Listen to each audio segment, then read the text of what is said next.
My parents went hiking 3 days ago. The search party found their GoPros still recording. It was sudden. We got a call from a nearby city's police station. Our uncle, who was taking care of me and my sister while our parents were away, answered the phone. We were confused as to why our uncle was crying until we learned the news. Our parents were found dead over 11 miles away from where they started hiking over 3 days ago. I was horrified. I felt as if my world has just splintered into nothing, and my sister just fell to the floor while I just sat there, blank face and warm tears running down my cheeks. The sheriff was obligated to ask us where we wanted the funeral, and other questions. Thankfully, my uncle pulled himself together and scheduled his own brother and sister-in-law's funeral by himself. The weeks flew by as the weekend was over and I was left in a well of grief, still processing all that had recently happened. Eventually, we got another call, telling us that another piece of evidence had been found. We initially dismissed it, until they told us that it belonged to our parents. As they told us, the more intrigued we were, until my uncle decided to drive us all down there. After all of us at least wanted to see their faces one more time, since mysteriously, the funeral was closed casket. Once we got there, we waited in the waiting room until a man guided us in. They said they had not yet reviewed the footage, and that when they found it, it was covered in blood and still recording even though it was clearly damaged. Finally, we got to a room where they were ready to play the footage, and all of us took a seat before the man who led us in started the video. At first, it was just my parents walking. We fast-forwarded, more walking, some fishing, picking up sticks and skipping rocks. I was simply happy to see my parents again, even if it was just a recording. We went to the next video. My parents were just walking, but looked noticeably tired and anxious.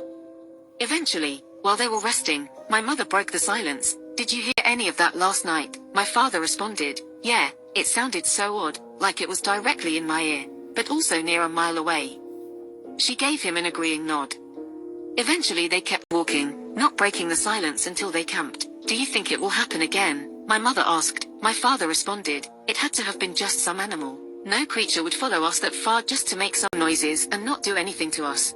But what if it dash?" My mother was cut off. "Just trust me, we'll leave tomorrow and forget any of this happened." My father tried to reassure her. It worked and they went to bed.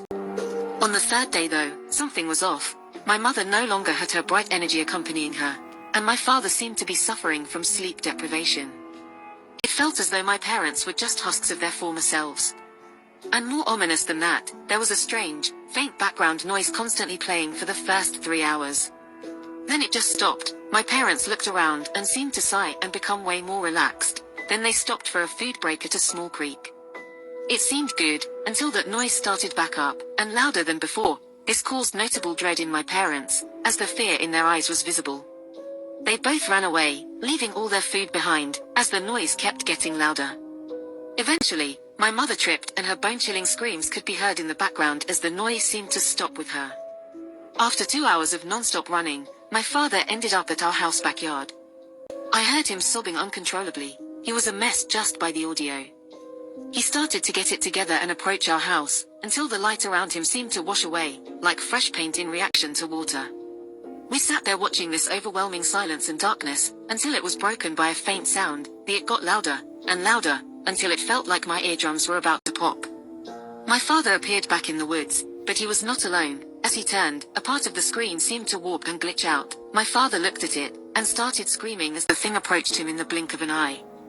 My father seemed to be screaming as something was inserted into his mouth, then it stopped when the snapping of his bones was heard.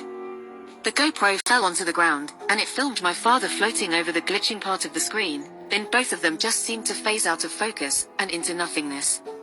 I was in shock by what I saw, and so was everyone else in the room with me. My sister was pale, and my uncle looked completely petrified. Finally, the police escorted us out. The drive home was silent, and we all seemed